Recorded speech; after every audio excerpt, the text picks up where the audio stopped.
Park Street ধর্ষণকাণ্ডে সাজাপ্রাপ্ত নাসির খান এবার শ্লীলতাহানিতে অভিযুক্ত। শনিবার রাতে হায়াত হোটেলের পাবে এক মহিলার শ্লীলতাহানি করা হয়েছে এমনই অভিযোগ এবং অভিযোগকারিনীর সঙ্গে পাবে যায় নাসির, সেই সময় জুনেদ সহ আরো কয়েকজন এবং তারপর অভিযোগকারিনীর সঙ্গে ঝামেলা শুরু হয়। ঠিক কি হয়েছে আরো সরাসরি জানবো। ময়ূক ঠাকুর চক্রবর্তী এই মুহূর্তে রয়েছেন। ময়ূক, এই নাসির খান যিনি পার্কস্ট্রিট ধর্ষণকাণ্ডের সাজাপ্রাপ্ত, তার বিরুদ্ধে ফের একটি অভিযোগ উঠছে। ঠিক কি ঘটেছে, কি অভিযোগ নাসির খানের বিরুদ্ধে?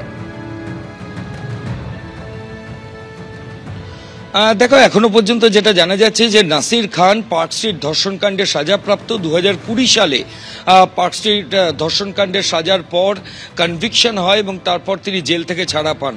গত শনিবার দিন নাসির খান তার বেশ কয়েকজন আত্মীয় স্বজন এবং বাউন্সারদের সঙ্গে নিয়ে বাইপাসের ধারে একটা 5 স্টার হোটেল অর্থাৎ হায়াত হোটেল, সেখানে তারা যান এবং যাওয়ার পর সেখানে একটা পাবে তারা যান।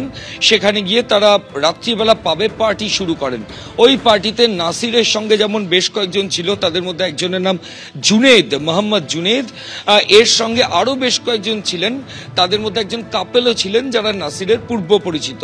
পাবে প্রথমে পার্টি শুরু হয়, এরপর পাবের মধ্যেই পুরনো একটা ইস্যু নিয়ে, জমি সংক্রান্ত ইস্যু নিয়ে নাসিরদের সঙ্গে ওই দম্পতিদের সব ঝামেলা শুরু হয় গভীর রাতে।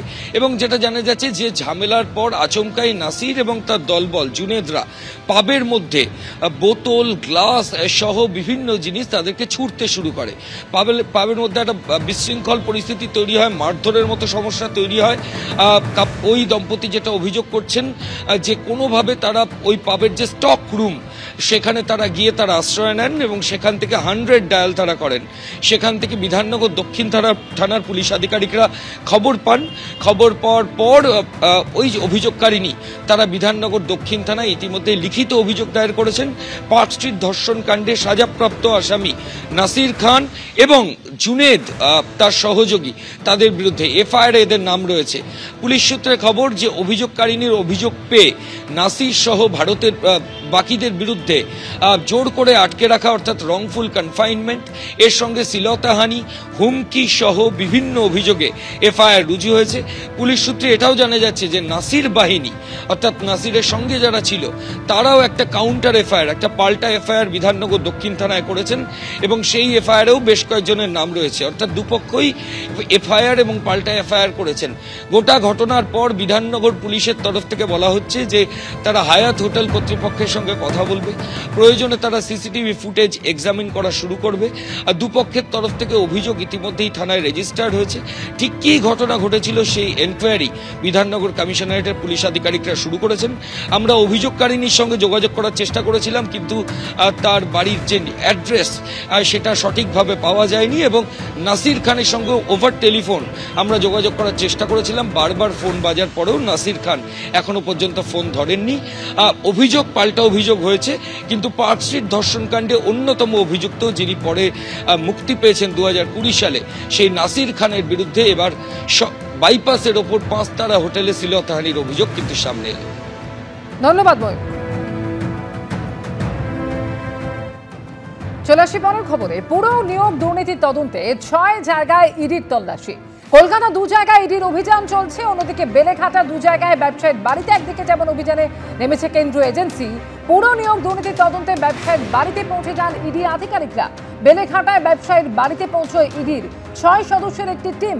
বস্ত্র ব্যবসায়ী এবং নির্মাণ ব্যবসায়ী 2 ভাইয়ের বাড়িতে যায় ইডি। বিশ্বজিৎ চৌধুরী এবং রণজিৎ চৌধুরী, তাদের বাড়িতে কেন্দ্রীয় এজেন্সির এই তল্লাশি চলছে এবং জানা যাচ্ছে 75 নম্বর হেমচন্দ্র নস্কর রোডে ইডির এই অভিযান চলছে। কেন্দ্রীয় বাহিনীকে সঙ্গে নিয়ে সেখানে তল্লাশি চালায় ইডি। সকাল 7টা থেকে ইডির জিজ্ঞাসাবাদ এবং তল্লাশি শুরু হয়েছে।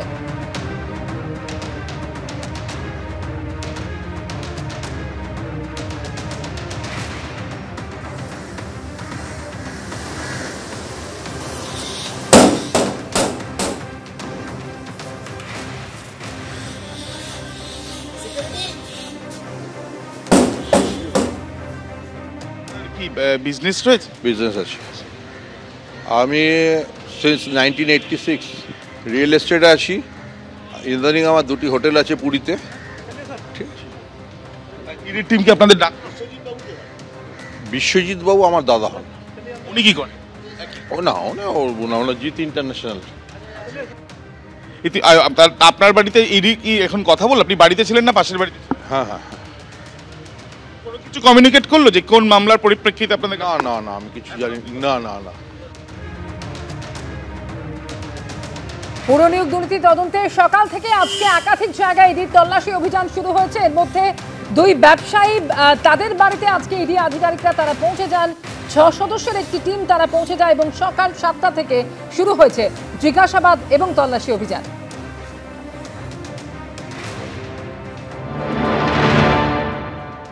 পুর নিয়োগ দুর্নীতি মামলায় সকাল থেকেই বিভিন্ন জায়গাতে এনফোর্সমেন্ট ডিরেক্টরেটের তরফ থেকে হানা দেওয়া হলো। ইতিমধ্যে যেখানে আমরা দাঁড়িয়ে রয়েছি বেলেঘাটার হেমচন্দ্র নস্কর রোডের এই যে বাড়ি, অর্থাৎ 75 নম্বর হেমচন্দ্র নস্কর রোড, এই বাড়িতে দুই ভাই থাকেন এবং মূলত যেটা জানা যাচ্ছে ইডি সূত্র থেকে যে এখানে রণজিৎ চৌধুরী নামে যিনি থাকেন, তার কনস্ট্রাকশনের ব্যবসা রয়েছে, তার সঙ্গে কথা বলার জন্য তার বাড়িতে তল্লাশি নেওয়ার জন্য ইতিমধ্যে পুর নিয়োগ দুর্নীতি মামলায় ইডির আধিকারিকেরা এসে পৌঁছেছেন।